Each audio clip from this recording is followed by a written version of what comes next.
Black Plague, the Black Death, two of the most notorious weapons of nature to strike mankind. This plague's actually made up of three different plagues: the bubonic, the septicemic, and the pneumonic, each with its own blood-curdling methods of murder.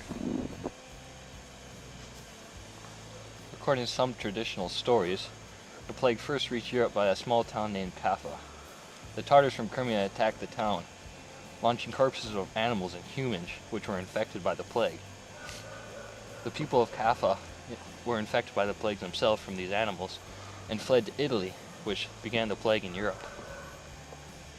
Once the disease reached Europe, it maintained two methods of transmission: by airborne and by blood-to-blood contact. The first method, airborne, fixed mostly with the pneumonic plague. This was caused by someone coughing or sneezing, and the second method, by blood-to-blood contact, was mostly for bubonic and septicemic plagues. You see, what would happen is the most common receptor of this plague, bubonic and septicemic, was a common rat flea. Now what would happen is the common rat flea would bite something that was infected itself, become infected, and the disease had a very unusual effect on it. It would block the stomach of the flea, causing it to go into a mad rage of hunger. Now, it would attack any animal, any creature living, and try to feed, but it couldn't feed.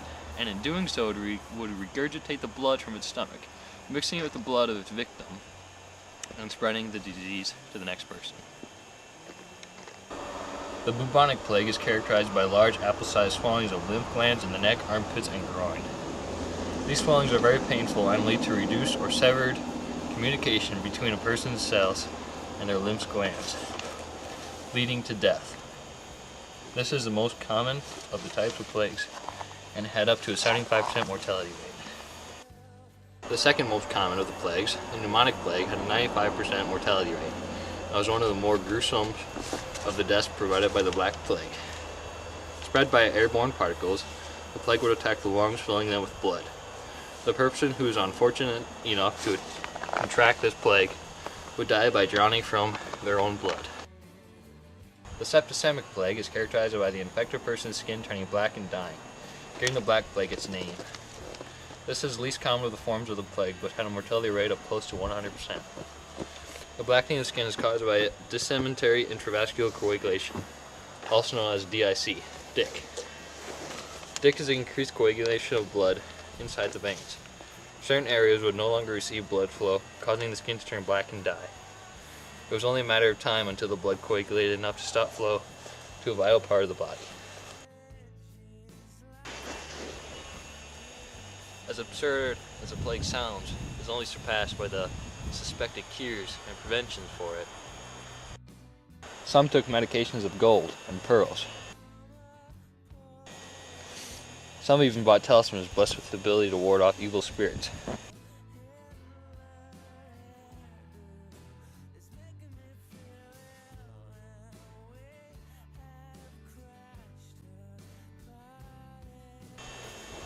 Some used handkerchiefs and incense.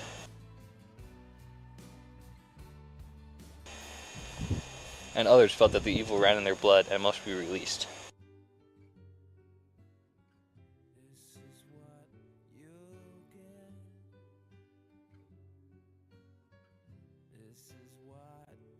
But nothing seemed to work. 1/3 of Europe's population was killed. 25 million people. Bodies littered the streets. Livestock wandered with no one to tend to it. Crops withered in the fields. The number of bodies was overwhelmed. Many bodies, buried in mass graves or burned in pits, became nothing more than another source of food for the ever-growing rat population.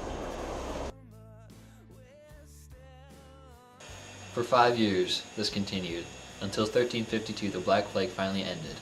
Some believed it just died out, or it ate itself to death, or that all who were susceptible had died, and that all who had survived had built up an immunity, while others believed that better hygiene is what ended the plague, or that harsh winters and fires had driven the rats and the plague out of.